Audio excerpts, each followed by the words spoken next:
Hey guys, JT here with an unboxing of the new Losi 22 SCT truck. So this is a truck that Losi and Horizon Hobbies released a couple of months ago, and it's a little bit different than some of the other previous SCT trucks that they have released before, and I'm going to show some of those differences in this unboxing as well. Some of the things they've done is they actually have a bottom loading tray for the battery, and a couple of the features are a little bit different as well as compared to the previous two-wheel drive SCT that they had out there for it. So this is going to run you about $299. Of course, with tax, it's going to come to about $323. This is brushless ready. As you guys see, it does come with an AVC enabled ESC, so it's probably the DX2E radio. We'll take a close look at the radio as well. So let me get this tape off of here real quick. There we go, and you guys know I love it. I love the smell of opening up a new RC car. So here it's coming with some instructions with it. They give you some tools as well. And it looks like they possibly give you some of the information or tools you'll need for some of the telemetry stuff that they added to their Spectrum radios as well. I don't really see that in here. I see possibly some mounts and stuff for it. That 4-way tool right there in the center is actually plastic. It's not metal. So I don't know how long that will hold up. Probably after a few uses that may strip down. So they may have done that to cut down on cost. It's a couple other little things in there. It's got some shock spacers in it, so that's letting me know off the bat that it doesn't have threaded body shocks on there as well. And these pieces right here are probably just double-sided tape. It's probably got foam on one side and double-sided tape on this side for that bottom loading battery tray, so you can actually put a little cushion between the top of the chassis and the body, or the battery loading from the bottom of it. But other than that, I don't see some of the components I thought I would see in here for this. In here is of course going to be our radio, and I'm pretty sure that this thing, this is pretty much secured down with zip ties. So let me get something to get this cut off real quick. Alright, so all the formalities are out the way, so I went ahead and took that out, and then I also took the radio out as well. This is the DX2E radio. I kind of like these radios in a way. I do wish that they did have some foam or something on this steering wheel, but it still fits pretty good in the hand. But what I really like about these radios, let me turn on a little light here, is that on the top right here, you can adjust your throttle. You can go 20%, you can go 50% there, and then you can go to 100%.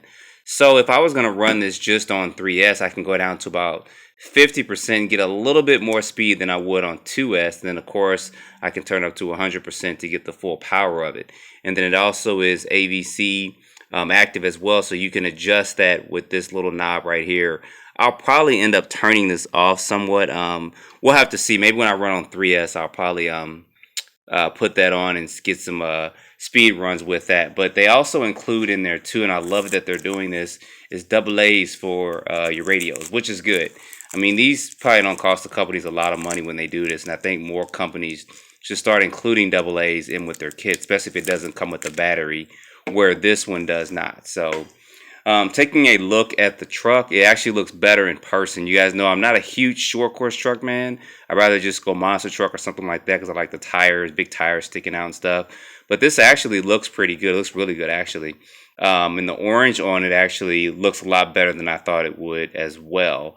Kind of the camera and I think photos don't do it enough justice, just in my opinion, by looking at this. But this does have a pretty unique paint scheme to it, and then they got some pretty good stickers on here as well. So of course this is the K&N edition as well. They have another edition, I think it's red, I forgot which one that is, but I'm pretty sure you guys will find that in the comments and put that down below. But they did put some pretty nice decals on here.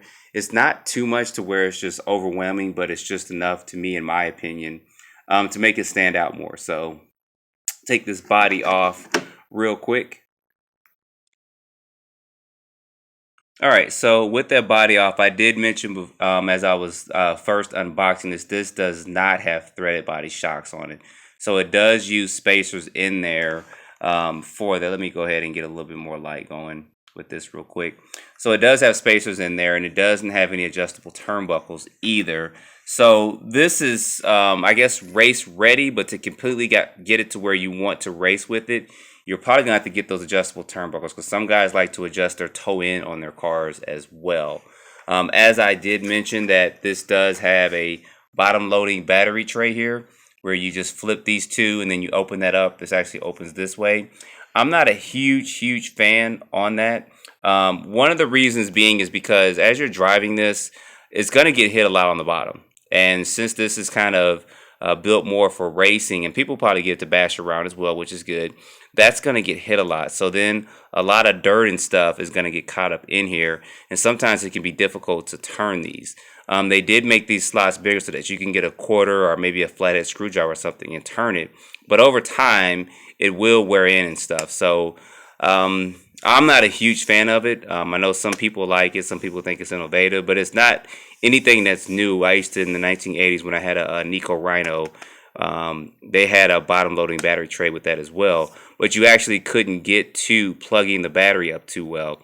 With this, you still literally have to take the body off to actually get to plugging the battery in and out. But like I said, that's just my one thing about a lot of these bottom loading tray RC cars. So you see that the chassis is plastic, but it does have some aluminum plates here connecting the rear end and the front end as well. So that's probably going to give it some stability. And this is actually good, because this is a weak point on a lot of, especially two-wheel drive kits, when they try to make them race ready. When you hit a curve or you run into anything, that's usually one of the first things that breaks. So they did think this design out with that, which is a good thing, because I've had trucks, stadium trucks and short course trucks that have hit curves, and then that's the first thing to break is going to be the chassis on there.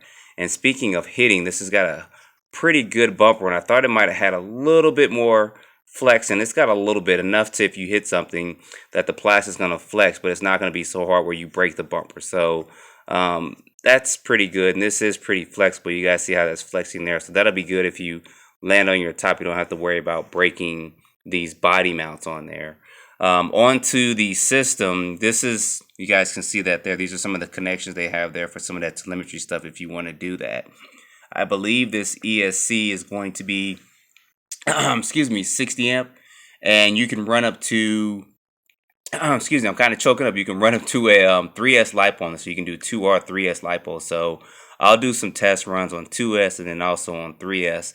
And this does come with EC3, not EC5, EC3 connector. So I may be replacing this connector with maybe some XT90s or something. I have to kind of see what I got up in there. I don't think I have an adapter for any EC3 connectors with it. So suspension setup seems to be pretty good out the box. Of course, I don't have the battery or anything in it, but it seems to be set up pretty good. I believe this is going to be a 3300 kV motor on it, and they say it's capable of up to 50 miles per hour. So we'll do some testing with that. This also comes with metal dog bones, so you don't have to worry about plastic dog bones or plastic universal drive shafts back there with that. So that's a good thing. This also has 48 pitch gears in it as well. So that's going to be pretty efficient. It's probably going to run pretty smooth when you get this out there running, testing the flexibility of this as well. But this does have mud flaps, so that's pretty cool to add that on. I don't know if too many racers actually have mud flaps on their cars, but look at that receiver in there. So we do have AVC. So I will be testing the AVC for those of you guys that are not familiar with it and how AVC performs as well. So that's a quick look at this, guys. I'm not going to go too in depth. I do want to get this out and running. I am concerned about how strong the servo is going to be and if I'm going to have to replace that with something stronger, but we'll see once we get this out running as well. Tire compound seems to be pretty good, and these are 12 millimeter hexes. I have to check on a couple of things with that, because sometimes Losi does make their hexes on their wheels a little bit thinner than the standard, so it's kind of hard to find other wheels that'll fit on there, but they might have corrected that with this design, so we'll have to see. So anyway, guys, that is a quick look and unboxing of this. I think the real test for me is just actually when I get this thing out and get it running, just to see kind of how it handles off-road and then on different terrain, and then see what kind of speed we can get out of this as well. So as always, guys, don't forget to like and subscribe, put your comments down below, and thanks for watching.